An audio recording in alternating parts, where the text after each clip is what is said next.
At hindi ng mga kabayan na pag-usapan nga po natin at panoorin na ito pong issue patungkol po sa kung saan pinatawan po ng 20% na taripa. Ito po ang ating export. Pinatawan po ni Donald Trump ang ating export. Kinabagay wala na pong pakialam si Donald Trump dito po sa pamahalaan ni mga junior, mga kabayan.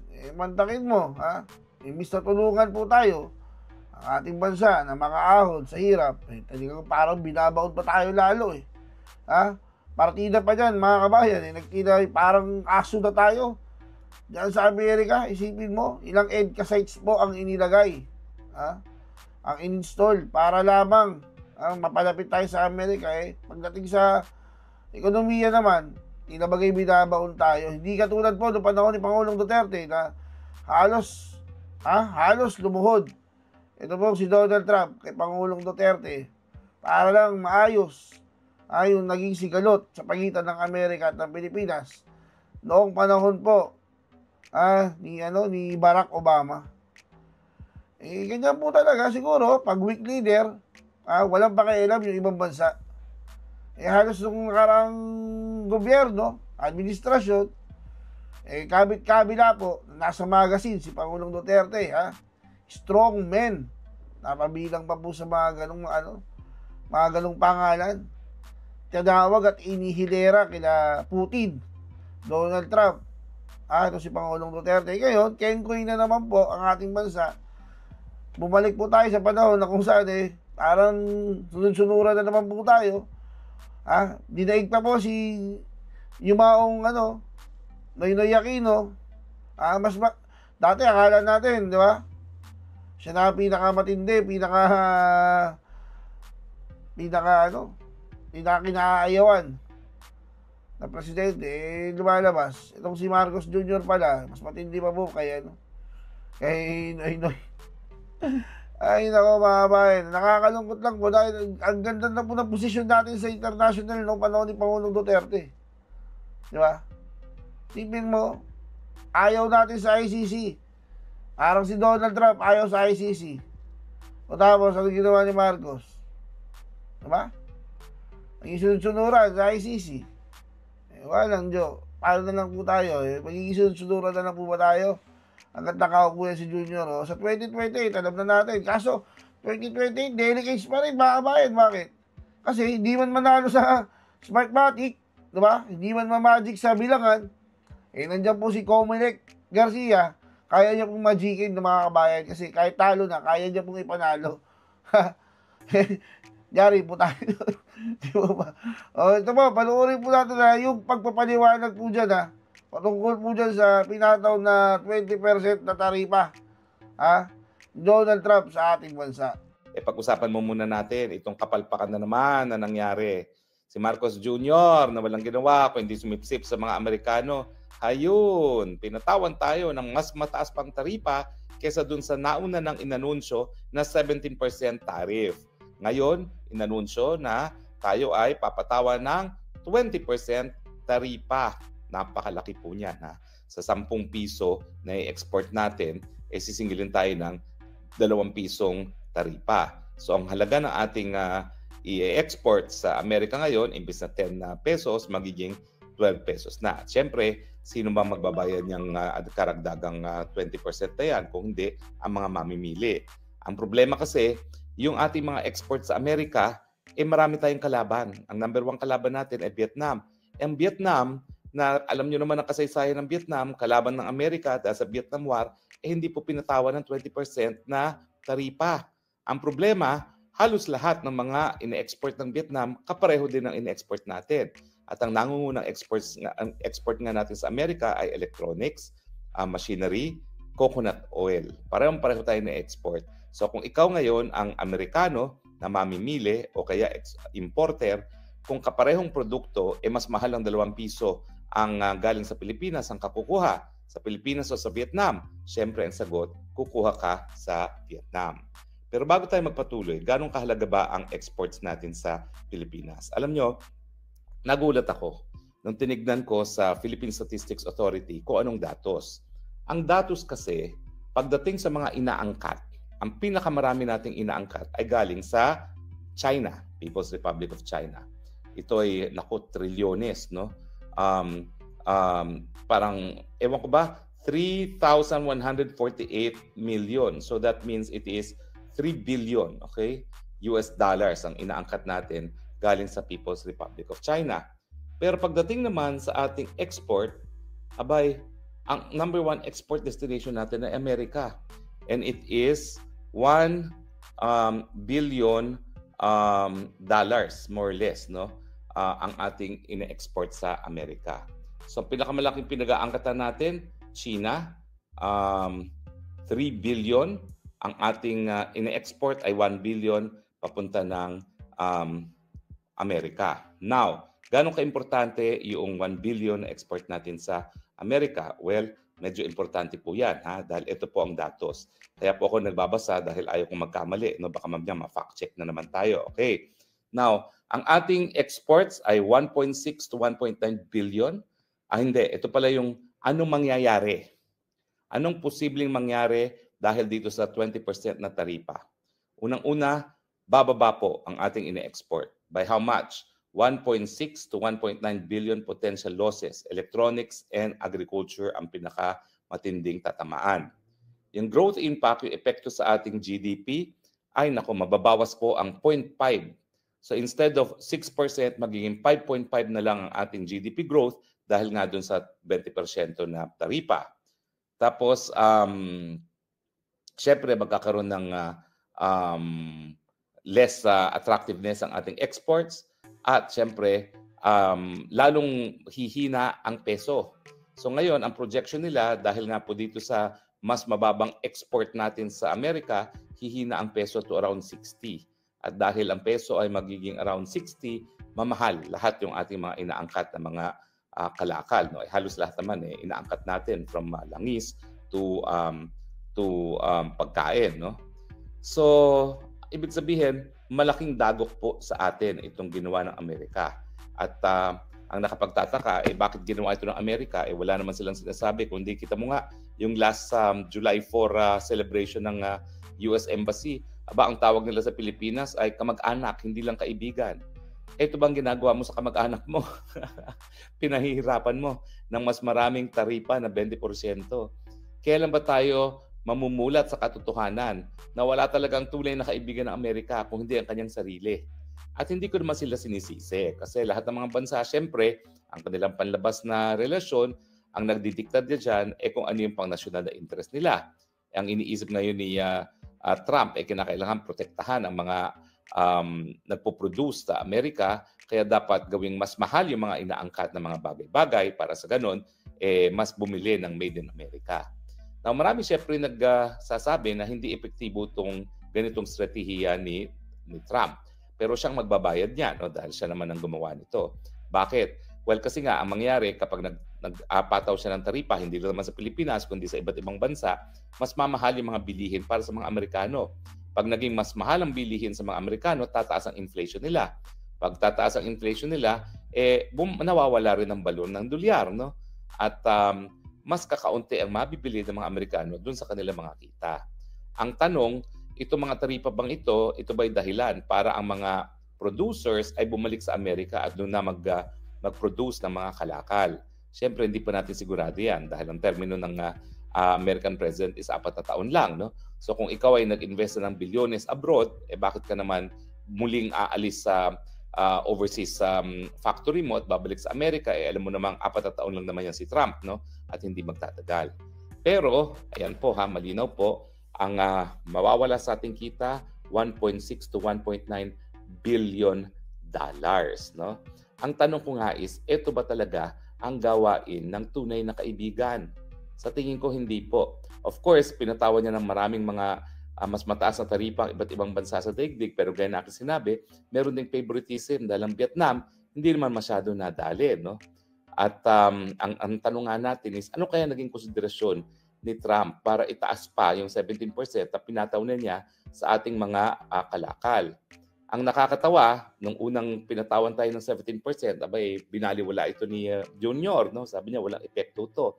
Pero ngayon, tingin ko, naging mas malinaw na na mas mataas na 20% ay talagang malaking dagok sa atin, dahilan kung bakit yung Frederick Go, yung ating Special Advisor to the President on Economic Affairs, ay nagsabi na nakakabahala talaga itong mga pangyayaring ito.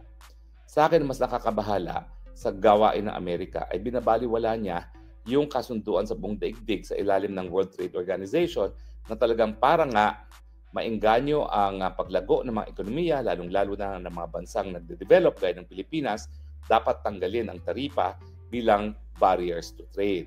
Ang philosophy kasi ng mga WTO, mas malakas na kalakalan, mas malakas ang mga negosyo sa iba't ibang mga bansa, mas mataas na kabuhayan para sa lahat. Now, ang buong sistema ng WTO ay nakasalalay doon sa tinatawag na Most Favored Nation Clause, na kung meron kang isang taripa na ipapataw sa produkto na galing sa isang bansa, dapat ibigay mo yan sa lahat ng mga bansa. Ang nangyayari ngayon dito sa Amerika, nawawala na yung Most Favored Country Clause, nagkakaroon na ng unilateral tariffs na ini-impose ang Amerika depende sa bansa. Yan po ay paglabag na talaga doon sa obligasyon natin sa World Trade Organization. No? At kapag nagpatuloy ang Amerika niyan, all it takes is one country para idemanda ang Amerika. At kapag hindi sumunod ng Amerika doon sa regime ng World Trade Organization na dapat sundin yung Most Favored Country Clause, na kung ang binibigay mong pinakamababang taripa, meron kang binigay sa isang bansa, dapat ibigay mo yan sa buong daigdig. At kapag nagpatuloy sila na iba-iba yung mga taripa para sa mga produkto na inaangkat sa iba't ibang bansa, pwede talaga magkaroon ng retaliatory action ang WTO. Ano ibig sabihin yun? Abay, pwede siyang gantihan hindi lang ng isang bansa, kundi ng buong mundo. So ang resulta dyan, maa-isolate ang Amerika kapag siya nagpatuloy na baliwalain yung prinsipyo ng WTO na dapat talagang unti-unting tanggalin na ang mga taripa bilang balakid sa kalakalan. At pangalawa, kapag binaliwala yung tinatawag na nating MFN o Most Favored Nation Clause at nagkakaroon talaga ng singling out. Kumbaga, wala kaming pakialam. Balik tayo sa dating patakaran na depende kung sino ka, ganyang taripa ang iyong babayaran. Hindi nga dapat ganun dahil kinakailangan magkaroon ng uniformity kasi pag may uniformity, merong predictability. At kung kayo naman ay nasa nagninegosyo, nasa larangan ng kalakalan, importante yan na nagkakaroon ka ng predictability. Kasi kung walang predictability, walang stability, walang mamumuhunan. Now, ang mas nakakatakot dito, yung strategiya kasi ng Amerika na gusto muna niyang magkaroon ng import substitution. No? Ano ibig sabihin nun? Import substitution kasi imbis na mag-angkat, gusto nila sila mismo ang gagawa sa Amerika. Ito ay isang dahilan para hindi lang humina ang ekonomiya ng buong daigdig, kung hindi, pwede rin magkaroon ng kainitan sa panig ng mga bansa. At yan naman ang nangyari nung pangalawang pandaigdigan digmaan. Opo, yung pangalawang pandaigdigan digmaan, isa sa dahilan kung bakit pumutok yan, dahil yung mga bansa ay talagang nagkaroon ng import substitution policy. Talagang sabi nila, kami na ang magpo-produce ng mga goods na kinakailangan namin. At ang problema dyan, kapag ikaw ang gusto mag-produce ng goods, wala ka namang mga raw materials para gawin yung mga produkto na kinakailangan mo. So ano mangyayari? Nagkakaroon ngayon ng agawan para dun sa mga rare raw materials na kinakailangan para ikaw mismo mag-produce. At ngayon dahilan kung bakit marami nagsasabi na pumutok ang giyera nung pangalawang pandaigdigan digmaan kasi nga pinahirap nila ang Germany matapos ang World War I. Ang Germany naman naging inward-looking, nagkaroon ng import substitution policy, nagtangka na gawin ang lahat, yung i-produce ang lahat ng kanilang pangangailangan. Wala silang mga raw materials, so kinakailangan gumamit ng dahas para makuha yung mga raw materials sa iba't ibang parte ng daigdig. So marami nag-aalala na baka maulit yan. Dahil ang Amerika naman ay walang mga rare earth minerals na kinakailangan para sa mga produkto na mga produkto na nais na nilang gawin sa Amerika, baka mapilitan ng Amerika na gamitin ang dahas para kunin yung mga rare earth metals na yan na nais na nga niyang gawin sa Ukraine. Di ba? Ang sabi niya, kapalit ng pagsusupply namin ng baril at saka mga tangke at mga eroplano sa Ukraine, kinakailangan ibigay mo sa amin ang rare earth metals mo. At ang nakakatakot pa dito, ang China at ang Russia din ay napakadaming rare earth metals na kulang naman ng Amerika. Kaya baka mamaya, pumutok na naman ang gulo dahil sa kagustuhan ng Amerika na sila nang mag-produce ng lahat ng produkto na kanilang kinakailangan, pero wala silang ng mga rare earth metals, baka gumamit na naman ng dahas para makuha yan. At nakikita naman natin na yung paglusob nila sa Iraq, alala niyo yung operation na laban sa Iraq, na pinagbintangan nilang may weapons of mass destruction, wala naman pala talaga. Ang nais lang talaga nila ay langis para makontrol yung langis ng Iraq at ngayon nakokontrol na nila. At itong girian sa Iran, yan din ang konsiderasyon siyempre ng mga Amerikano para makuha ang langis. Kaya hindi ako nagtataka na talagang sinusubukan na ng Amerika tignan kung ano ang kakayahan ng Iran na depensa ng sarili niya at ano magiging reaksyon ng mga ibang bansa sa gitnang silangan kung talagang magkakaputukan na ang interes ng mga Amerikano ay yung langis ng Iran. Pero mas importante rin yung rare earth metals. Kasi nga itong mga rare earth metals na ito, kasama na dyan ang nickel, ay kinakailangan sa next phase ng Industrial Revolution, which is the electronic stage. Electronic age. Hindi lang naman e-vehicles ang ating dinidevelop kung hindi talaga yung paggamit ng baterya para sa enerhiya. At kinakailangan niyang nickel at iba't iba pang mga rare earth metals para naman maisulong itong industriya ng hindi lang ng electronic vehicles kundi ng mga electronic yung mga electronic source of energy rin, no? So abangan natin na sana wag maulit ang kasaysayan pero meron nga tayong kasabihan yung mga nagbubulag-bulagan sa nakaraan ay hindi makakarating sa kanilang sa pupuntahan. Pero ako babalikan ko ang sitwasyon para sa Pilipinas. Malaking dagok ito. Mantakin mo, yung ating GDP growth ay bababa ng 0.5% dahil lamang dito sa 20% tariff.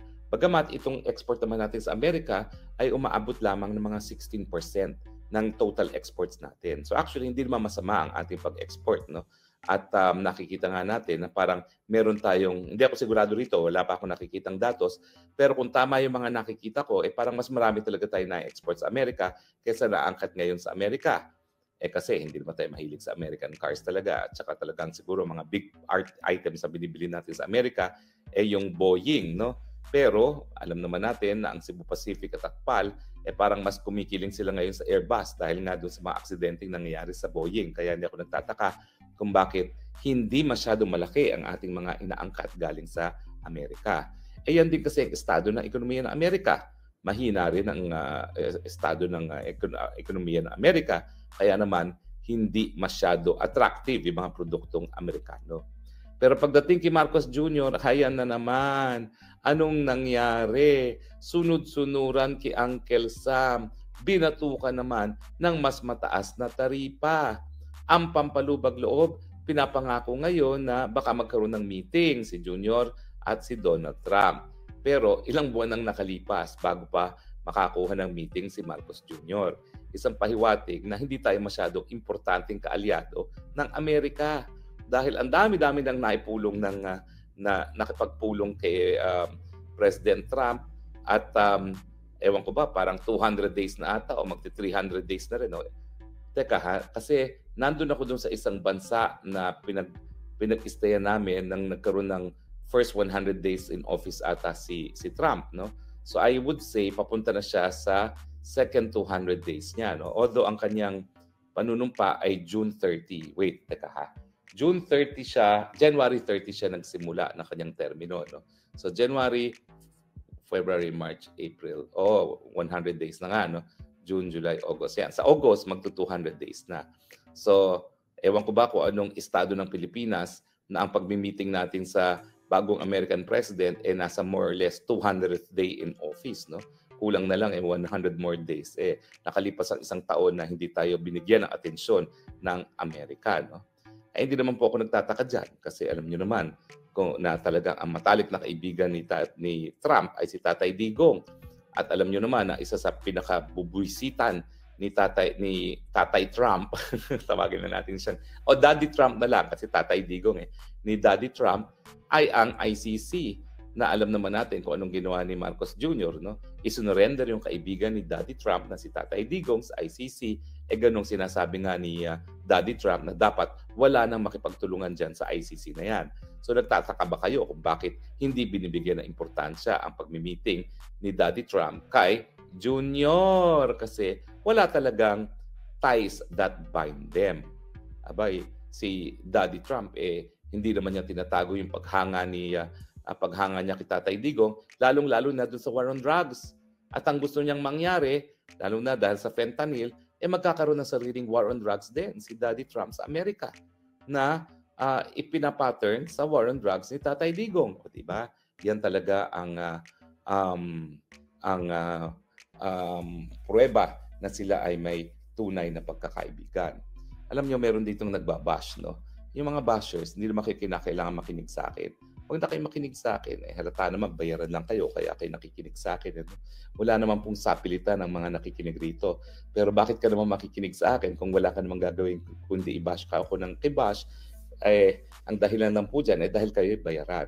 Sige lang po, dahil ako naman po ay natutuwa na binibigyan ko kayo ng hanap buhay dahil kung wala ako, wala kayong mababash, di ba? So, you don't bother me at all. Wala po akong pakialam sa inyo at kayo naman po ay welcome at any time na mag-bash din sa akin kung gusto ninyo. No? Pero, balik po tayo kay Junior. Junior, hello! Mukhang hindi gumagala, hindi naging matagumpay yung pagsipsip kay Uncle Sam para makakuha ng mas magandang o mas beneficial na treatment galing sa Amerika. Isipin mo hanggang gusto mo na tayong best friend ng Amerika. Pero ang katotohanan, hindi tayo pinapansin at wala silang pakialam kung ang kanilang taripang pinapataw sa atin ay dahilan para mas magkaroon tayo ng mas mahinang ekonomiya na ang ibig sabihin ay mas kakaunting pagkain sa hapagkainan. Anong solusyon natin dito? Well, ang solusyon natin, kinakailangan humanap tayo ng mga bagong merkado para sa ating mga produkto. Siguro naman, ang mga 1 billion or so dollars na ating in-export at yung ating perceived na lugi na 1.6 to 1.9 billion, kapag tataasan natin ang pag-export sa bansang China, mababawi natin yan. No? Saka siguro panahon na para explore na rin natin na wag na tayo sumunod dyan sa sanction sa Amerika. Kasi ako alam ko na ang Russia talaga gusto rin mag-angkat ng coconut oil sa atin. Hindi lang sila makaangkat dahil nga merong sanctions sa pinagbabawal to deal with China, with Russia. No? Pero ngayong coconut oil din ay isa sa pangunahing export natin at tinaasan ng taripa at alam naman natin ang dami nating kalaban dyan sa coconut oil na yan at ang bansang Vietnam ay hindi naman pinatawan ng 20% taripa. Baka ang mga mamimili ng Amerika ay bibili na ngayon sa Vietnam, di sige, magbenta tayo sa Russia. So ang solusyon dito sa ginawa ng Amerika, maghanap ng bagong merkado. Ang problema dahil ating panlabas na relasyon ay dinidikta ng pagiging sunod-sunod sa Amerika, yung mga alternatibong merkado gaya ng China at ng Russia hindi natin nakukonsidera. Although in fairness, dahil nga ang China ngayon ang pinakamalaking pinag-aangkatan naman natin, siguro nga tayo mag-explore na mag-export tayo na mas marami sa China nang sa ganun, hindi naman tayo masyado dihado pagdating dun sa ating tinatawag na balance of trade. No? Yung balance of trade, kung mas marami kang inaangkat kesa sa ina-export dun sa bansang yon. At tingin ko, negatibo nga ang ating balance of trade sa China kasi mas marami tayong inaangkat sa China kaysa ating ina-export sa China. So yan po isang solusyon. No? Maghanap ng bagong merkado at isa pang solusyon is hindi na tayong maliit na merkado. Tayo ay 100 million people na. No? Kaya na rin natin mag-import substitution. Ang Amerika is 300 million people. Times 3 lang sila sa atin. Pero napakalaki ng teritoryo nila. Tayo at 100 million people, pag tayo nagkaroon ng import substitution policy, abay, kaya rin nating mabuhay. Siguro, no? Dahil meron naman tayong malaking merkado na. Pero siyempre, ang paningin ng mga ekonomista, mas mabuti na tayo ay mag-produce ng mga produkto na mayroon tayong comparative advantage. Sa ganon, masulit natin yung ating kita sa mga bagay-bagay nating in-exports. Naku, nakikita ko po na konti lang nanonood sa atin ngayon. 1,341. Samantalang kada broadcast natin, umabot tayo ng 5,000. No? Kasi nga po, ekonomiya ang ating pinag-uusapan. Pero mga kaibigan, kailangan pag-usapan natin to dahil ang ekonomiya, yan ang pinaka-nakaka-apekto sa ating pang-araw-araw na buhay dahil ang naapektuhan ng ekonomiya, yan no, si John Paul. John Paul, huwag ka na makinig sa akin kung ikaw ay magbabash lang na magbabash. Dahil ikaw naman, paglabas mo dito uli, gugurgurin kita. Nasaan ka ba? Sige, lumabas ka dito, gugurgurin na kita. Ibablock na kita, John Paul. Ayun. Ayan, no? John Paul, gurgur ka. Okay? Wala akong pakialam sa'yo. Gugurgurin kita. Okay? Ayan. Paano ba yan? Ayan. Nasa ano siya, nasa YouTube, kaya hindi ko siya magurgur dito. Pero anyway, umalis ka na lang dyan, Paul, no? Kasi hindi naman kita kailangan. Kung ikaw na may magbabash lang na magbabash. Anyway, alam ko naman hindi ka totoong tao, no? Dahil kay bayaran. Okay? So anyway, wag na natin ubusin ang mga panahon natin dyan sa mga bayaran na yan. Ang sa akin lang, Marcos Jr., gumising ka na sa katotohanan. Yung kasipsipan mo, wala kang nahihita sa mga Amerikano. At kaya ka naman sumisipsip para makuha ang kanilang suporta dahil alam mo, palpak ang iyong pagtatakbo ng gobyerno ng Pilipinas sa ngayon. Kaya nga ako, uulitin ko, maawa ka naman sa Pilipinas. May 3 taon pa para mag-recover. Kaya pa yan kung ang namumuno ay nasa tamang pag-iisip. Kaya nga ako, sinasabi ko, nag-aapila ako sa iyong pagmamahal sa bayan. Kung minamahal mo ang bayan, kung minamahal mo ang legacy ng iyong ama, ang iyong pangalan, siguro bigay mo na kay BP Sara kasi talagang super palpak ka. Wala na kaming aasahan na pagbabago sa iyo, wala kaming inaasahang kaunlaran sa ilalim ng isang leader na sa tingin namin ay wala sa tamang pag-iisip. Ayaw mo nga mag-hair follicle test para matigil na itong mga alinlangan ng taong bayan na wala ka sa tamang pag-iisip, di ba? Ayaw mo ba yun? Kapag ikaw nag-hair follicle test, mapapasinungalingan mo na at mapapatahimik mo na ang gaya ni Harry Roque na palaging sinasabi, duda kami na sa iyong estado ng pag-iisip, di ba? Magkakaroon ka na rin ng kapayapaan kung ikaw mag-hair follicle test. Pero bakit talagang ayaw? Kasi kung ayaw, meron talagang tinatago.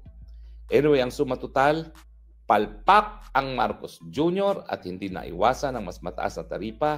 20% ngayon ang pinataw sa lahat ng ating exports sa Amerika.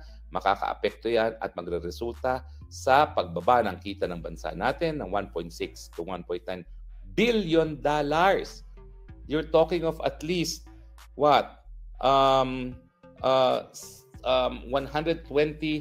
billion, hindi, 1.2 billion pesos. Oh my gosh, ganun kalaki mawawala. Tama ba yun? Teka. Lagay na natin $2 billion times 50. 100. Okay? 100. Oh, edi 100 billion pesos nga ang lugi natin dahil dito sa 20% taripa na pinapataw ngayon ng Amerika. Napakalaking halaga yan sa ating ekonomiya kung hahabulin natin. No? But in any case, yan po ang resulta. Kapag palpak ang namumuno, mas hihirap ang buhay ng mga Pilipino sa panahon na nandyan pa ang giyera sa gitnang silangan, na patuloy ang pagtaas ng presyo ng langis, at dahil tumataas ang presyo ng langis, patuloy ang pagtaas ng presyo ng bilihin. O nga pala po lumabas na yung survey ng Pulse Asia. At ang numero 1 na gusto marinig ng taong bayan kay Presidente, anong gagawin mo para maibsan ang kahirapan ng taong bayan dahil sa patuloy na pagtaas ng presyo ng bilihin? Pero manhid naman itong Marcos Jr., no? Wala naman talaga siyang plano kung paano pabababain ang presyo, no? Siguro ang kanyang solusyon ay pa-picture-picture at magpalit ng PCO secretary. Mantakin nyo, nakailang PCO secretary na siya sa 3 taon, pang-4 na ata. Bilangin natin. Sino ba yung una? Ako, nakalimutan ko na kung sino yung unang PCO. Si Trixie Angeles. Pagkatapos, pinalitan ni Serafil, Garafil. Tapos, pinalitan noong veteranong mamamahayag. Tapos, itong si J. Ruiz. Pang-5 na. At itong bagong PCO secretary, hindi pa nakakaupo, ay binanatan na dahil ito pala ay isang PR, Public Relations Agent ng Tobacco Lobby. At dahil siya ngayon ang in command of the Presidential Communication Office, natural, yan ay panalo para sa mga Tobacco Lobby. Ako po dati na nigarilyo. Tinigil ko po noong 1996 nung nag-aral ako para sa aking Masters of Law sa London dahil napakamahal ng sigarilyo. Hanggang ngayon po, palagi ako may bronchitis, palagi akong hinihika. Yan po epekto ng matagal kong paninigarilyo. Kaya po talagang walang mabuting mangyayari sa paninigarilyo. Itigil na po natin yan dahil masama talaga yan sa kalusugan. Okay? Well, hanggang dito na lang po tayo. Maya-maya po, mga 3:30 hanggang 4:00 ay magkakaroon na naman po ng report sa bayan ng ating VP Sara tungkol sa kalagayan ni Tatay Digong. Nung una niyang report, wala sa mood. No, sabi niya, kasi kasama ko yung asawa ko, kaya wala sa mood siguro. Ngayon, yung kinabukasan, nakasama naman yung anak niya, si Sharky, yung 12 anyos na anak niya, nasa good mood yung tatay. Tignan natin ngayon kung sino kasama ni VP Sara. Ang duda ko, baka si Ma'am Elizabeth naman ang kasama na ngayon kasi narito rin si Ma'am Elizabeth, no? At nagpapalitan ng kasama si VP Sara. Noong una kasi, nung Lunes, kasama niya si Ma'am Elizabeth. Pangalawa, si Attorney Mans. Pangatlo, si Sharky. Tignan natin kung sino kasama niya ngayong araw nito. At tignan natin kung ano ang magiging mode ni Tatay Digong. So see you later in about 3 hours. Ito po ang News Box ng Bayan. Nagsasabi, I love you Philippines. You're the only country I have. The only country that I love. Okay? Maraming salamat po sa inyong pagtangkilik at I will see you later. Okay? Sige po. Bye!